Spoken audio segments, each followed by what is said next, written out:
តោះចែមកចែករំលែកពីបទពិសោធន៍ចែដេកពេទ្យជូនពុកម៉ែបងប្អូនកូនក្មួយយើងស្ដាប់វិញម្ដងជំរាបសួរពុកម៉ែបងប្អូនកូនក្មួយមកជួបជាមួយនឹងចែទៀតហើយនេះគឺអាហារក្នុងពេទ្យអាហារអ្នកជំងឺផុនចែអញ្ចឹងណានិយាយពីថាអាហារមួយណាក៏អត់ត្រូវចិត្តចែដែរនិយាយទៅមិនមែនថាម្ហូបគាត់អត់ឆ្ងាញ់ទេម្ហូបគាត់ឆ្ងាញ់ចំពោះជនជាតិគាត់តែម្ហូបគាត់អត់ឆ្ងាញ់សម្រាប់ជនជាតិយើងនិយាយទៅសម្រាប់ចែពួកអីជនជាតិយើងខ្លះ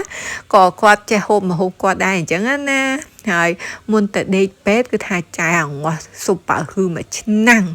ការពារណាថាអូខ្លួនឯងដេកពេទ្យហើយបានស៊ុបប៉ៅហ៊ឺនឹងហត់ហើយអានេះគឺជាទឹកសម្រាប់ដែលយើងញ៉ាំមុនពេលដែលយើងវះកាត់អញ្ចឹងណាល្ងាចឡើងគេឲ្យយើងញ៉ាំអាទឹកនឹងឲ្យអស់ពីកំប៉ុងនឹងខ្សែដូច200 ml 2កំប៉ុង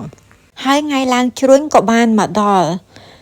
នេះថតនៅក្នុងពេទ្យគេមុននឹងឡើងជ្រុញមុខមាត់គេស្រស់ស្រាយល្អណាមានសាច់មានឈាមអីត្រឹមត្រូវទេផ្អៀងចុះផ្អៀងឡើងហើយពូសងអង្គុយបារម្ភឲ្យប្រពន្ធឯងចូលវះមិនដឹងអាម៉េចអាម៉ាទេអង្គុយគិតអង្គុយបារម្ភណាហើយឥឡូវចេញមកពីវះហើយគឺចែធ្វើការវះកាត់ប្រហែលជា4ម៉ោងជាងទៅ5ម៉ោងតម្រាំតែចែចេញមកអញ្ចឹងណាហើយចេញមកគឺថាស្លេកស្លាំងអស់ហើយដោយពុកម៉ែបងប្អូនកូនក្មួយដឹងស្រាប់អញ្ចឹងធម្មតាតាអាសាច់យើងហើយរឿងអីមិនឈាមហូរតែអស់ឈាមច្រើនគឺថាយើងស្លេកស្លាំងហើយពូសងប្រហែលថ្ងៃដែលចែដេកនៅពេទ្យហ្នឹងគឺថាពូសងគាត់រវល់ណាត្រូវជូនកូនទៅរៀនផង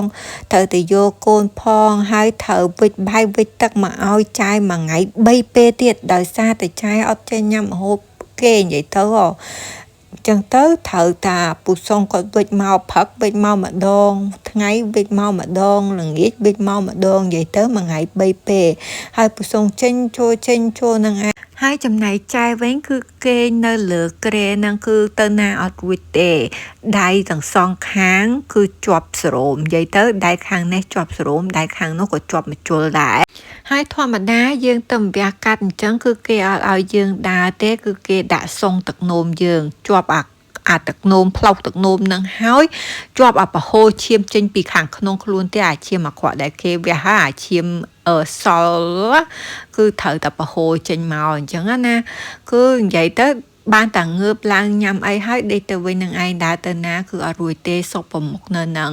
ហើយម្ហូបគេយើងញ៉ាំអត់កើតតែសារម្ហូបប្រាំងចែអត់សូវចេះញ៉ាំម្ល៉េះហើយអាស៊ុបប៉ៅហ៊ឺដែលខ្លួនឯងស្ងោរទុកហ្នឹងគឺត្រៀមជើងព្រួយជាស្រេចហ្នឹងគឺបានប្រើការល្មម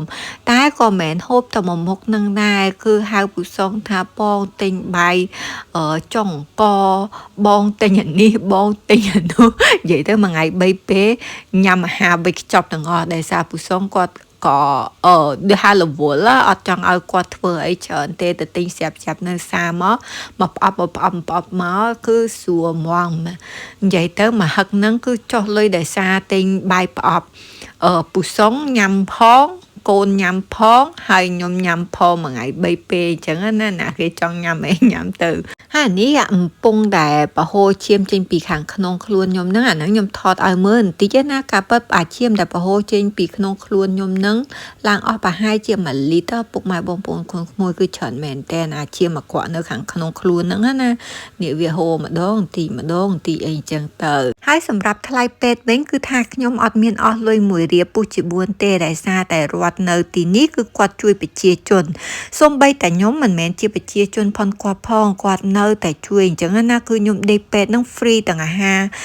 និយាយទៅទាំងអាហារទាំងថ្នាំតកៅទាំងការវះកាត់អី free ទាំងអស់តែម្ដងដោយសារតែខ្ញុំថាខ្ញុំមិនមែនប្រជាជនគាត់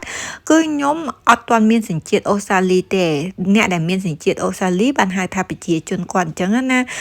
វីដេអូចែក៏ដល់នាទីបញ្ចប់ដែរក៏សូមអរគុណពុកម៉ែបងប្អូនកូនក្មួយធំចាំជួបគ្នាទៀតនៅវីដេអូវគ្គក្រោយអរគុណច្រើនជម្រាបលា